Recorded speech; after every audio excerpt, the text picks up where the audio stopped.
everyone, welcome back to my channel, Zoe in the Books. Today we are doing a journal flip through of my 2025 and 2026 journal spreads. You'll see that we're already open to my 2025 journal introduction. We're already in the middle of the journal. I only got, you'll see, 68 pages into my journal after starting this journal in 2024. And so I decided to stay in this journal instead of starting a brand new one so as not to waste paper, but also to see the journey and the growth that occurred in my journaling style as well as my reading progress and statistics between 2024 and 2025. And then there was also enough pages left over that I decided to start my 2026 reading journal in this same journal, though it's likely that I'll have to transition somewhere in the middle of this year over to a new journal. So I do my journals in a lecterm journal. Lecterms are German style journals. They come in different sizes, different styles. I think it's an A5. The size here is 145 by 210 millimeters. The format and size is a medium. It's lecterm 1917. I use grid style lecterms, although I know they also make dot and line journals, I believe. I told you this was going to be a 2025 and 2026 review, though I can also show you my 2024. I didn't do anything with my 2024. I have this basic introductory page which says, this is my reading journal. I have a little quote. It's kind of funny, I used a Stephen King quote, although I don't read any Stephen King. And then I got straight into my reading tracking and my genre tracking, as well as my reading challenges. These pages stayed really similar between 2024 and 2025. Physical, ebook, audio, and then tracking the different genres. This sort of year in pixel style stayed really similar between 2024 and 2025. And then the reading challenges, I forgot to describe what exactly these were. This is my Read Around the World page where I try to read 10 different books by authors from around the world. And then these are 10 different genres based on options from StoryGraph, and then these are my write-ups, what I thought of different books. So I have the author, I have a subtitle, who it was by, if it was edited by someone, and then I usually try to pull a quote, and then my thoughts, and then the rating at the bottom. And then I have monthly wrap-ups as well. This stayed mostly the same in 2025, though in 2025 I tried to add more in my introductory space, more things that I was trying to track, more reading goals. One of the first things that I was trying to keep track of were all the books that I was reading in one spot, as well as the dates that I was completing them, so that I could keep track of whether I was completing my reading goal.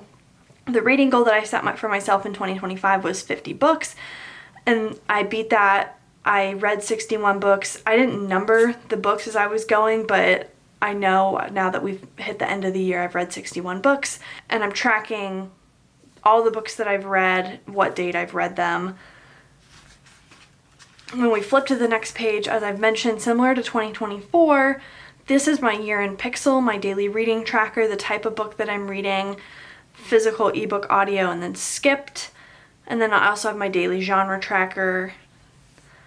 The only thing that I wanted to change between 2026 and 2025 was I changed up a little bit some of the genres. So I consolidated some of the nonfiction categories instead of doing a politics and history, because I didn't really read all that many politics and non-history books this year. I instead just did a blank slate humanities nonfiction category. I thought that would more broadly encompass some of the nonfiction that I was reading.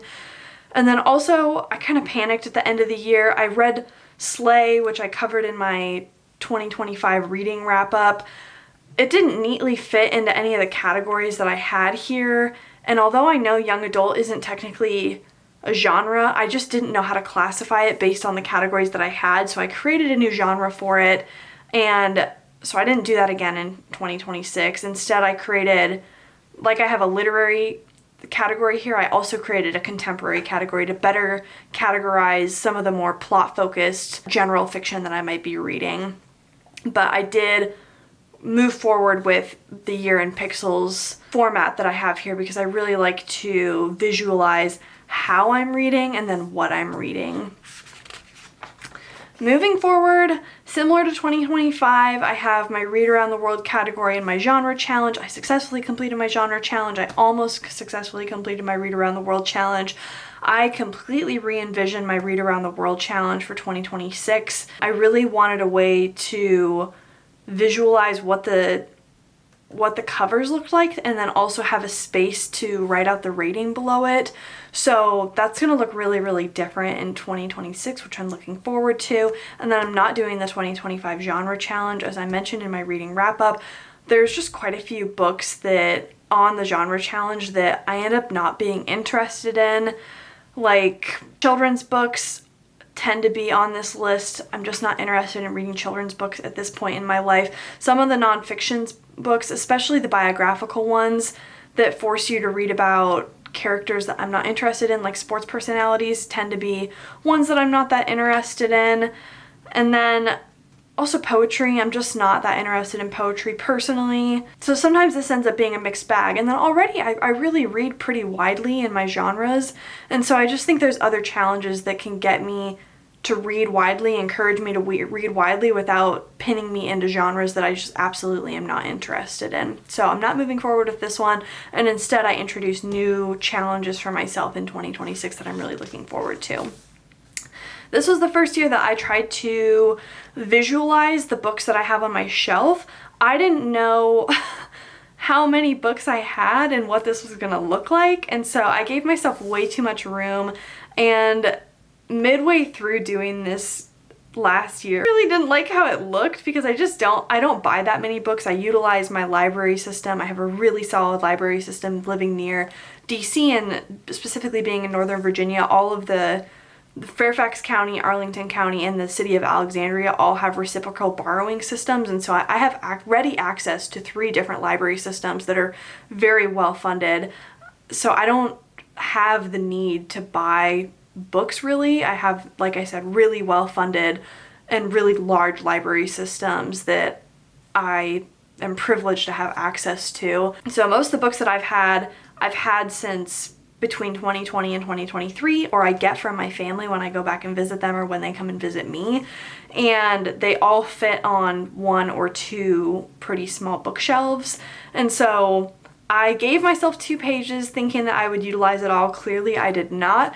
The one thing I will say that this was valuable for is that I do not reach for my physical shelves all that much, and so moving into 2026, I made it a goal and a priority for myself to try to reach first for my physical TBR before utilizing my library or, you know, theoretically buying books or things of that nature. So that was a really interesting thought experiment, seeing the books that I reach for, and also just how easy it is to place so many holds instead of utilizing what I have right in front of me, things that I bought for myself years ago or that have been given to me by family members or gifted.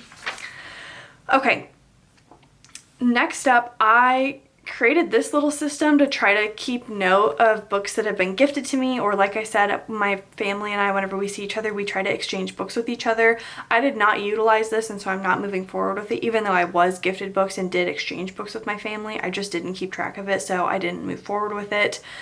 This reading recommendations also got out of hand. I'm frequently on YouTube taking into consideration books that are recommended by some of my favorite content creators, and also taking into consideration books that are recommended by friends and family, putting those into StoryGraph or taking notes of that in my phone.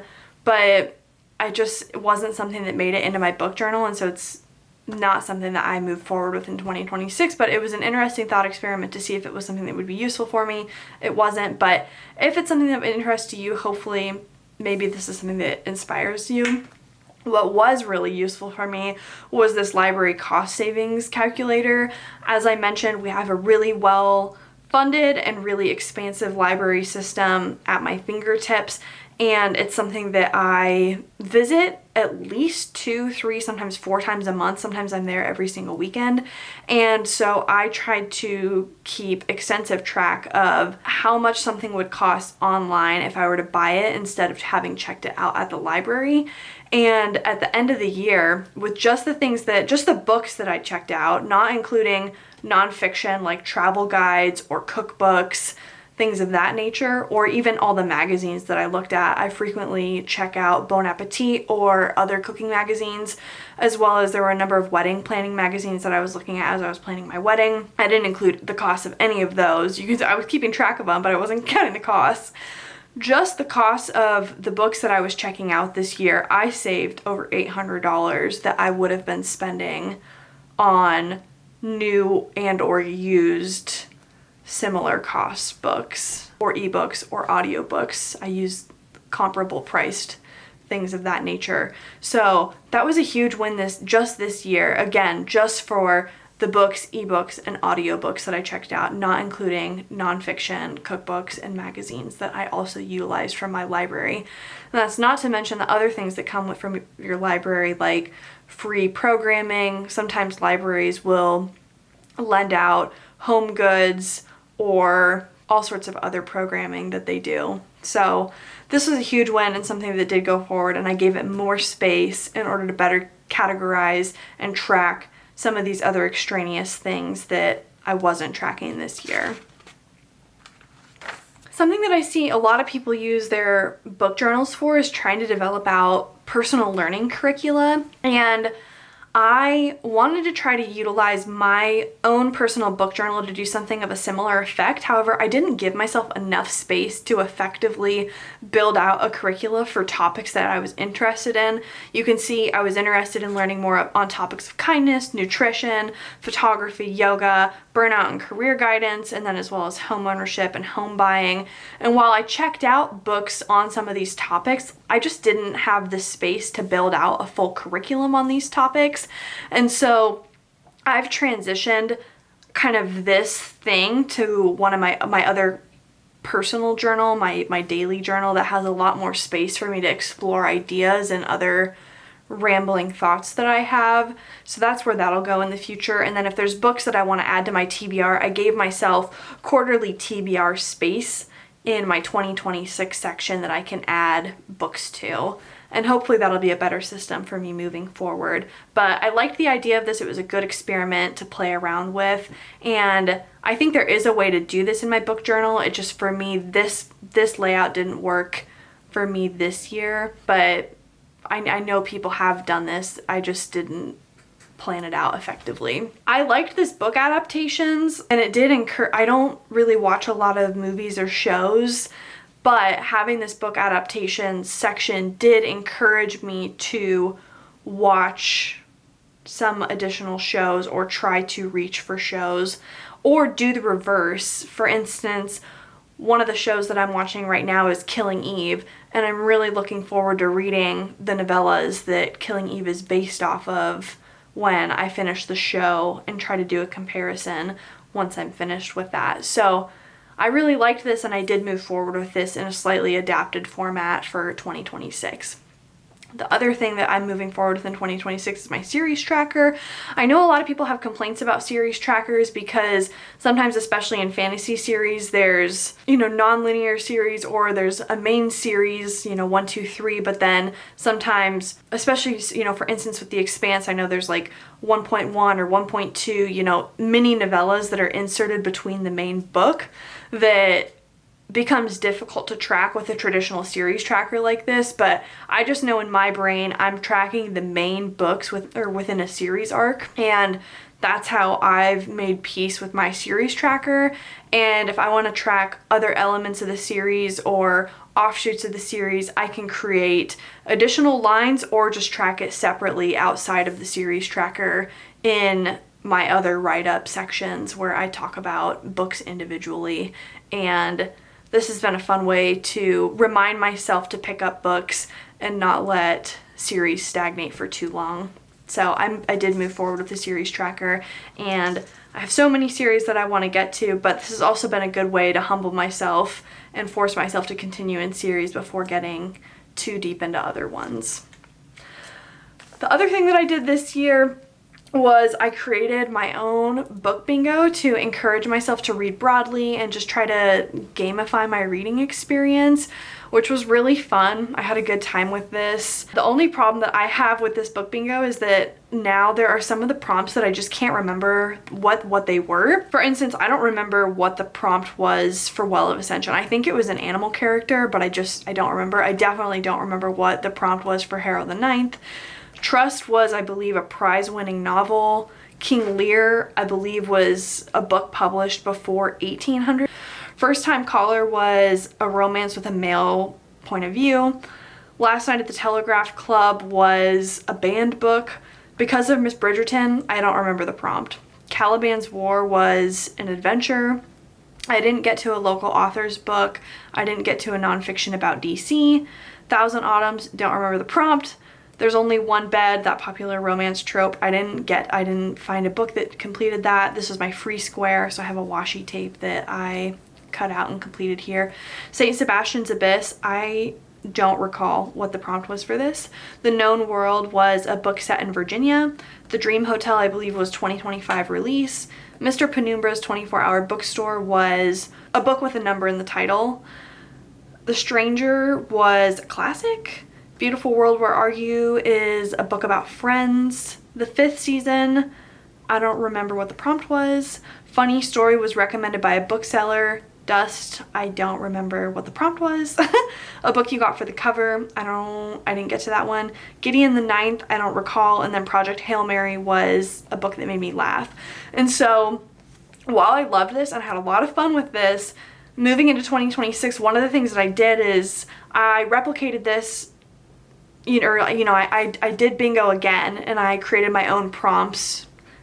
But one of the things that I did is I have a second page where I have basically a key where I reiterate what the prompts are on the second page, and then I'm going to fill out what book fulfilled what prompt, so I know what the prompts were and how they correlate, so that I'm not sitting here and forgetting what did what at the end of the year when I can't lift off after I've taped it on. And hopefully I get a blackout bingo. I'm happy that I did fulfill some of the bingo lines. I think that's pretty exciting. It was a pretty successful reading year, and that was great.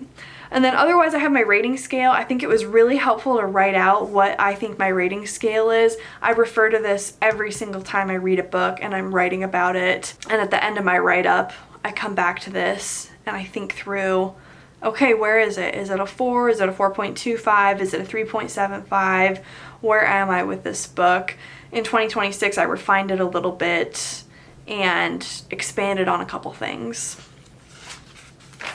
One of my favorite things is Libby to get my audiobooks and my ebooks, especially because, like I said, I'm able to utilize so many different libraries and so many different library systems. However, Libby changed the way that they offer up books. Midway through the year, they no longer let you pass on a book and let the next person borrow it. They now let you suspend a hold, and then you have to unsuspend the hold to take it, so you can't defer your hold for the next person. So I stopped using this midway through the year and didn't carry it forward to the next year because this is no longer conducive to the way that Libby lets people borrow, which is fine, but it was fun while they did what they did, and now that they've changed the way that they allow people to borrow, it just doesn't make a whole lot of sense, which is totally fine.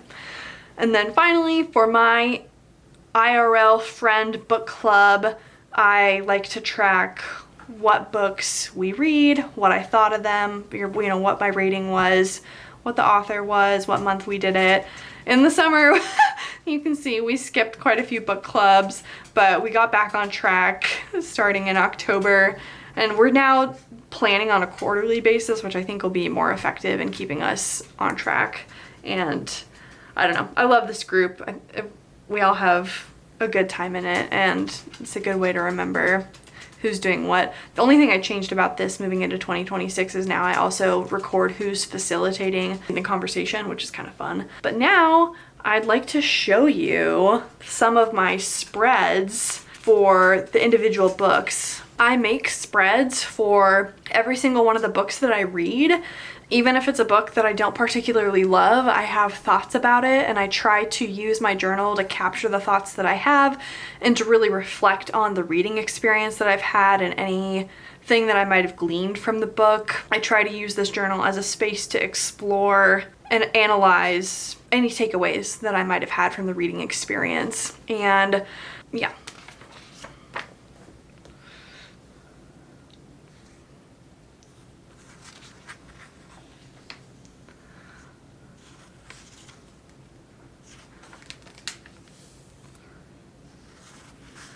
So you'll notice that not all of my spreads are decorated. Slaughterhouse-Five, for instance, is just title, author, quote, cover, text, rating. And I think that's perfectly acceptable. Not every spread needs to be highly decorated. Your journal is your journal to do with it what you like. It can be just an exploration of your thoughts and your emotions and your reflections and your reactions, and that's okay. Like, your journal is your space to reflect and do with what you like. And while it's nice to have a pretty journal, and if that's what encourages you to get into your journal and to use it and to encourage that introspection, I think that's wonderful. But if that takes too much effort, that's okay too. Like, you shouldn't feel pressured to develop something highly refined if that's not what's calling to you. Not everything has to be super high effort and super highly polished if that's not what you need to be doing. Every single month I did do a recap. I tried to capture the pages per day that I had in a month. There are some days when I'd skip reading, and there are other days when I'd have really high reading days. You'll see towards the end of the month I read almost 320 pages. I probably finished a whole book in a day, or I finished up a couple books in a day. I usually am reading a couple books at a time, 2 to 3 books at a time, and so I might have finished multiple books that day. I also try to capture my average, how many pages I read, what my top moods were according to StoryGraph, the pacing that I'm reading, the genres that I'm reading, what format I'm reading in, how I'm doing on my challenges, and then ranking the books that I read in a given month. And my journal is never perfect. You'll see I have little swipes from the pen. I accidentally thought I'd start a little flag here, and that's okay. My journal is not meant to be perfect. Like I said, it's just a spot for me to reflect, and hopefully that's what you're taking away from this. Hopefully it's inspiring you to just start that for yourself if it hasn't already.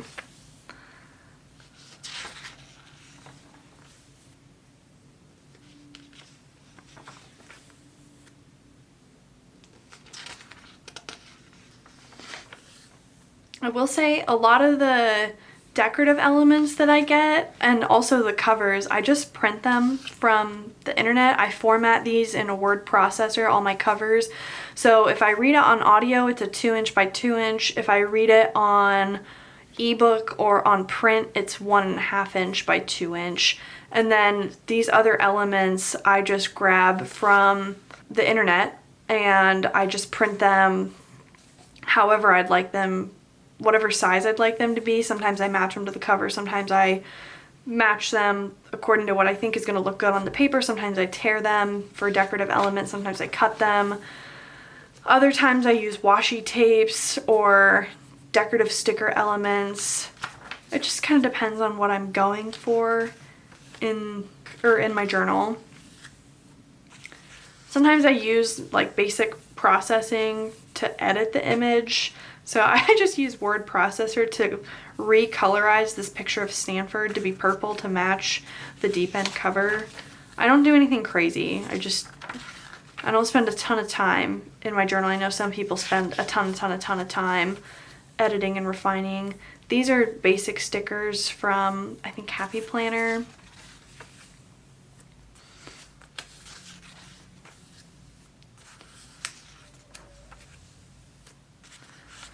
If I'm really resonating with a book, or if I felt like I got a lot of quotes out of it, or I have a lot of reflections, I will reserve 2 pages for the book, but that's not common. I usually just do 1 page for a book.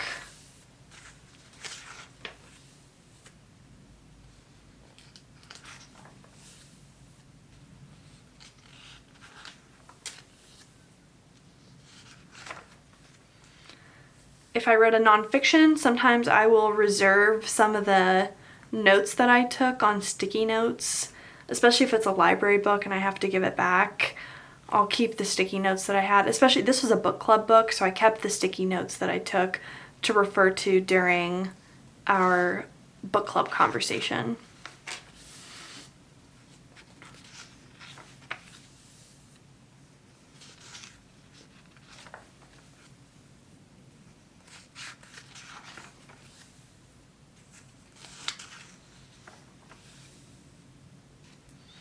In November, I read a ton of books, so I had to reformat the way that I do my wrap-ups. Typically, I do my little flags at the bottom outlining what I thought of the books, and I do my information about my reading on the side next to my pages per day, but I had to swap that because I read so many books, and I actually liked the way that this looked better, so I did carry that forward into December as well.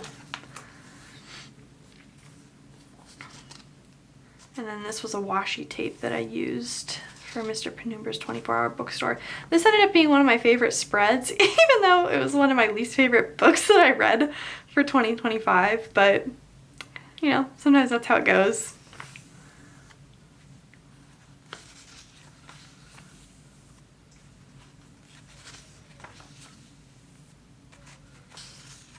And usually if I use stickers, I try to have them relate to the story in some way.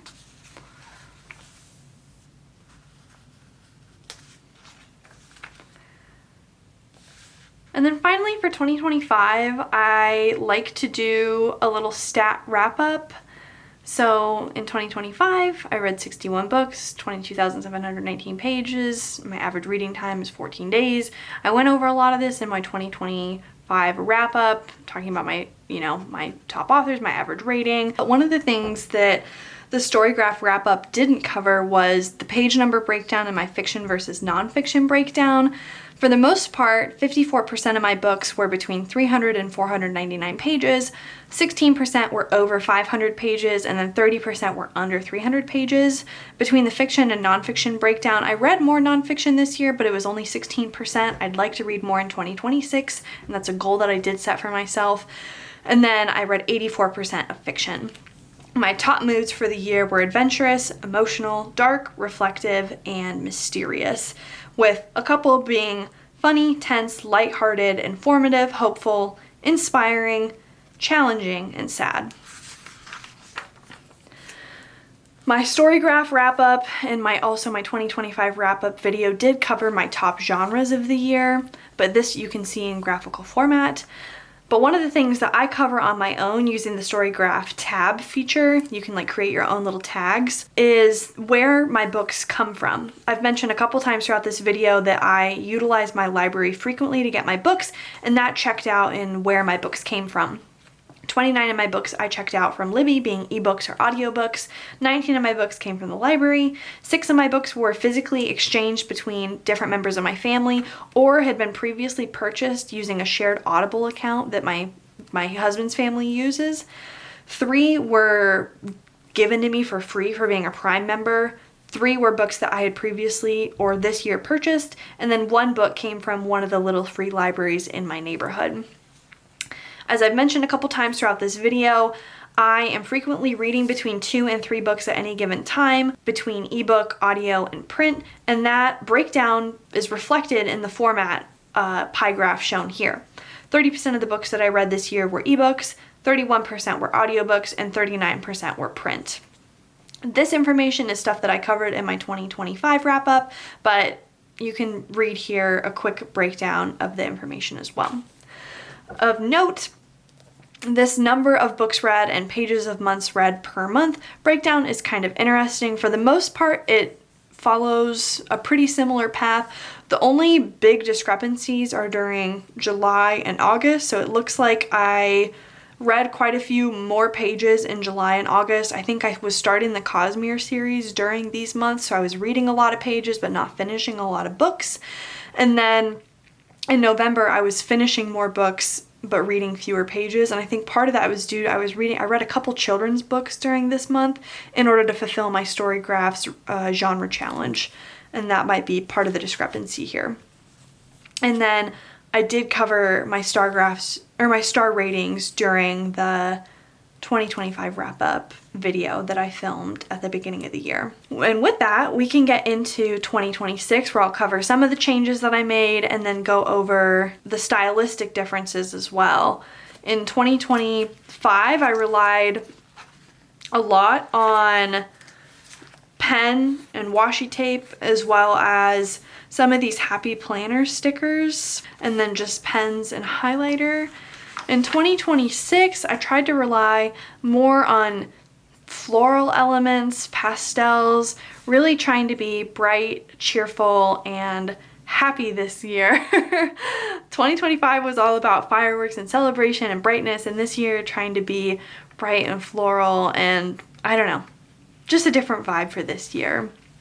And then also this year, for the first time, I'm relying on stamps. And so you'll see over time the spacing gets better, but I do struggle a little bit with some of the bleed and some of the ink getting onto the edges of the stamp and it transferring a little bit, but that's okay. So you saw in 2025, I only gave myself 1 page for books read. I'm hoping that I read even more books this year, so I gave myself 2 pages, and I really tried to emulate the garden looks and colors, and so those were the colors that I went with this year. I predominantly focused on pinks and greens in this introductory journal spread. So this is my books read spread.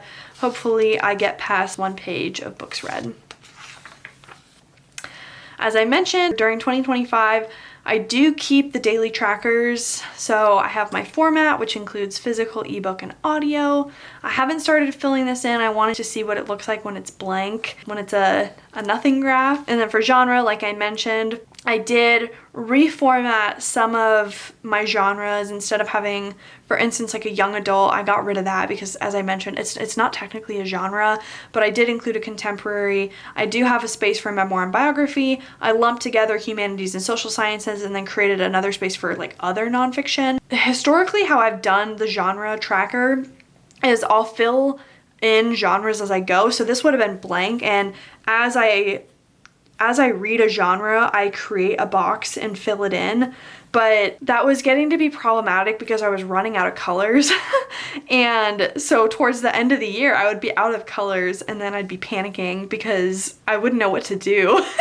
And then I would have to be forcing genres that didn't fit into genres that I already had. And so this year I tried to plan ahead and create broad genres that I know I read quite a bit of, or that can apply well to many others. I think this is a pretty good array of genres that I read quite a bit of, or at least broadly encompass things that I think work well. So I'm pretty pleased with how this looks and how this is working out. And then I'll probably add some decorative element here towards the end of the year as I find something that I think looks good there. So as I mentioned, for Read Around the World, I totally re-envision how this looks and how this works. As a reminder for how Read Around the World used to look, it looked like this, where it was just a checked box with the country and then a space for the title and the author. Now I have a space for the country, and then this is where the cover is going to go, and then I'm going to be able to put the title, the author, and the rating down below. And so up here I have some scrapbooking paper that I used. I got this from Michael's, and then some stamps that reflect some of the countries that are included in this year's Read Around the World Challenge, including France and Sweden. I'm really excited about how this turned out. I think it looks pretty good, and I'm really excited to be able to start filling this in and see how it looks once it's completed. And so hopefully in 2026 I can film and update and show you all what it looks like. I've included a new challenge for this year, which is my Read About Around the Rainbow challenge. Essentially, the idea of this challenge is to read a book where the cover matches the border. So I need to read a cover that is purple. I need to read a book that has a blue cover, I need to read a book with a red cover, and so on and so forth. So it's just 8 books. It can be any genre by any author, no limitations there. Just really excited to fill this in, and I think it'll be really pretty. And then I have space for the author and my rating. And the only caveat that I have is that what goes on here can't belong to any other challenge. So it can't belong to my Read Around the World challenge or to any subsequent challenge or to my bingo board. And that same goes for any of my other challenges. They can't cross over or be duplicative. My next challenge is the Buzzword covers and Buzzword challenge. This is a challenge that is developed by Books and Lala. I will link her in my little description box below. She has a challenge for every single month. So this is for January, February, March, April, May, June, July, August, September, October, November, December, and then same for the actual Buzzword challenge. And basically the idea is that for every single month, you need to find something that has whatever she has said in the title. And she has said that you can do these during any month that you want, but I intend to follow it for the month. So for the month of January, I need to find something that has an internal body part in it. And for the month of February, find a cover that features a silhouette. For March, I need to find a cover that features movement. For April, I need to find a cover that features accessories, and so on and so forth. So I'm really looking forward to participating in this challenge. And then her Buzzword challenge is to find actual words that are in the title for the same, similar months. So for January, I need to find a book that has either before or after in the title. For February, I need to find a title that has keyboard keys. So it could be like shift or delete or tab, something of that nature. For March, I need to find a title that has this or that or those in the title, and so on and so forth. So I'm very excited to participate in this challenge. And what I'm going to do is I'm going to put the covers in each of these little boxes, and hopefully I'll have space for the ratings as well. I moved my rating scale up here, and as I mentioned in the 2025 section, I have fleshed it out a little bit to try to give myself even more information to help me make decisions when it comes time to rate a book. Because sometimes I would get to a point when it's time and I'd think I'd be really grappling between 2 different ratings and I wouldn't know. But after another year of rating, I've had even more information. I've further refined this scale, and I think I'm at a good place with it. As I mentioned, I refined this physical TBR space because my bookshelves are pretty small. So this takes up basically 3/4 page, and I'm pretty happy with how this looks, and I hope to be able to tick off even more books. And then I also included a little spot for my reading goals. I hope to read 50 books in 2026. Again, I hope to read books from my shelves first. I hope to read more nonfiction this year. I am going to try to DNF books this year. I never really DNF books. I'm a completionist. If I start something, I try to finish it.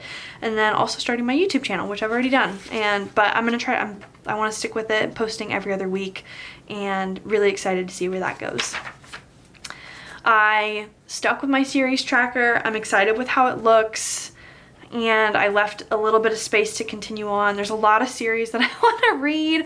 I want to read Red Rising. I want to read the Sun Eater series. I want to read the Dandelion trilogy, or I don't know if that's the right word. It's by Ken Liu. I want to read that series. I really want to read the Jade Legacy by Fonda Lee. I want to read The 3-Body Problem. I want to read The Witcher. I mean, there are so many series. The Will of the Many. I'm sure there's more. I'm sure there's more that I want to read, but the challenge is that there's too many series and not enough me's to be able to read. And as you can see, quite a few series that I'm in the middle of that I need to get going on. So this is a good place for me to keep track of what I'm in the middle of, what I maybe have space for. And then these are my adaptations. I think I gave myself too much space for adaptations in 2025. I didn't need the whole width of the page, and so I cut it in half. So I'll have space for the title, and then whether it's a film, a game, or a show. And then I have space for even more on this side. And then we have our book club reads for my IRL friend group. We have already picked our book club reads for the first quarter. We're reading To Be Taught If Fortunate by Becky Chambers in January, so starting next week. We're reading Brokeback Mountain by Annie Proulx in February, and then we're reading The Nickel Boys by Colson Whitehead in March. The only kind of rule that we have for our book club is that all the books need to be under 300 pages. We have some friends one of my friends is in law school, another one of my friends is about to start grad school, so all of our books are under 300 pages to try to respect the lives that all of us have outside of reading and to encourage us to all finish the books before book club to ensure that we can all engage in robust discussion. So all of our books are short. This is a novella, this is a novella, this is a full-length book, but for the most part, a lot of the books that we read for our book club are novellas, which is exciting and fun and brings a unique perspective to our book club. But looking forward to book club this year and definitely looking forward to all of these titles. For library cost savings, I mentioned that I spread this out to 2 full pages. I didn't change anything about what this spread looks like, but this is what it looks like. I think it's prettier than it looked last year though. For bingo, these are all the prompts that I have, and like I said, I kind of have a decoder system this year where I can write out what book matches what prompt, so I know what I read when I read it and what prompt it correlates to. I'm really excited about all the prompts. I think they're exciting. I think this is a good prompt for me, book that I picked up impulsively. This happens all the time. I'll go to the library and see a book. I'm like, ooh, that looks really exciting. I'm excited to read that. I'll pick that up. Book from a little free library. I have quite a few of those on my shelf, so I'm excited about that. A book that made me cry. This is rare. There's only usually 1 or 2 books a year that make me cry, so I'm excited to see which one that is. Political nonfiction. I love when I read political nonfiction, but I don't ever make the time for it, so I thought this would force me to do that. A sapphic novel. I love sapphic novels, books that have sapphic representation, so I'm very much looking forward to that. Prize-winning book. It doesn't have to be like a Pulitzer or a Nobel-winning prize. It can be any sort of prize, so I always leave this open to interpretation. I'm excited about that. Book you got for the cover, always kind of a fun one, just totally subjective. And then I left this one in there because I didn't get to it last year. There's only one bed. Always curious to see, like, will it come up? Will I get this trope? I don't know. Always fun to see if I'll uncover it. And then always exciting to get a banned book. But I love all the prompts, and hopefully this will give you some inspiration if you're building a bingo for yourself and some of these prompts. And then also for the first time, I gave myself a TBR. I, in the past, was just, especially towards the end of the year when I was reading so many books, I was just noting everything in Word and manually kind of crossing things off using the strike-through method or using different color-coded text, and that was not working well for me. I found that it was not a good method of organization for me, whereas this is something that I check in with every single day. I fill out my book journal every single day for the most part, and I needed a way to more intentionally track my TBR, especially on a quarterly basis, which is how I'm planning out content for YouTube, how I'm planning out my book club, and just how I'm planning out my reading at this point. I thought this would be a good way for me to plan out my reads and think through the books that I should be checking out from the library and thinking about getting. So this so far has been really helpful for me to think about and have included in my book journal, and I'm very excited. I call it first quarter maybes because I think a TBR for some people is kind of a set in stone thing, but for me it's more of a loose interpretation, loose maybe. I might get to it, I might not. We'll see, maybe. But that's my book journal. Thank you so much for joining me on the tour of my 2025 and 2026 book journal spreads. I hope it was useful for you in finding some inspiration for things to put in your own book journal. I will say, and I should have said at the beginning, my handwriting is abysmal. I should not be a source of inspiration for calligraphy or nice handwriting, but hopefully I can be a source of inspiration for things to put in your book journal, or for just ways to think about using your book journal intentionally for gathering your thoughts about things that you've read and keeping hold of the experience that you had while you were reading. And if it's useful to have a quick recap of the things that I used during my journaling experience, the pens that I use the Micron Pigma 035 millimeter line pen, which I think is a fine pen. Over time, because I write with it so much, it does tend to get thicker, so I usually get it in a 3-pack. For my 2026 spread, I used 2 different Papermate Flare pens. I've used them so much you can't see the colors, but this purpley one is called Raspberry Jam, and this green one is, I don't have the color on it, I'm sorry, but it's this like kind of appley green one. And the washi tape that I used is by MT Washi Tape. The Tombow pen that I used for highlighting was Tombow ABT 873. And then for the rest of my 2026 supplies, I used these 2. My stamps were from Recollections. My stamp ink was from Recollections. I got them both from Michaels. The stamps that I used are a Jim Holtz Ideaology sticker book. I love these stamps. They come in all different colors.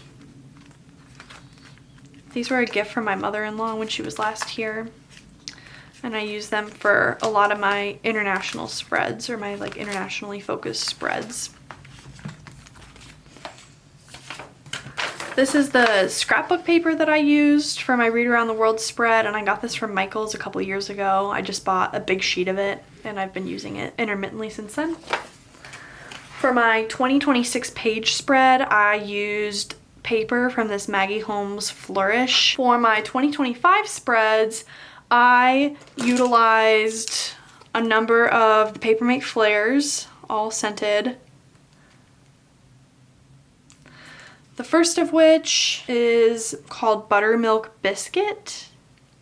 Then I used Peaches and Cream Cobbler. Then I used this something Lemon Square. And finally, Vermont Maple Syrup. I use a number of the other Papermate Flares for my genres, for instance, but they come in a big, like, colorful rainbow pack of the Papermate Scented Flare pens. And then finally, for the highlighting in my 2025 section, I just used a basic Sharpie highlighter in the color orange. I don't know where it is. I might have had to throw it away over the course of 2025, so I'm showing you a yellow. For my day-to-day taping, I use a Tombow Dots adhesive. I use this one because it's refillable. The cartridge is replaceable, whereas some of the other ones are not. I just use basic scissors, these titanium little green scissors, but I know some people have like little scalpel slicing doodads. Use whatever works best. In my instance, I found that for materials, like, I just use what I have available. I don't have a huge stash of journaling supplies. When you're just getting started, I would just say use what you have available, see if you like journaling, and go from there. Expand outwards as it makes sense. And then for my 2025 washi tape, I also got this MT washi tape. And I got both my washi tapes from my local stationery store. Although I'm sure if you looked up MT washi tape, there are probably online sellers. And that's everything. Thank you so much for joining me for this journal flip through. I hope it was useful. I hope you gained some inspiration. And if you have any questions about journaling or the materials that I've used or anything that I've covered in this video, please let me know in the comment section. And I appreciate you sticking around.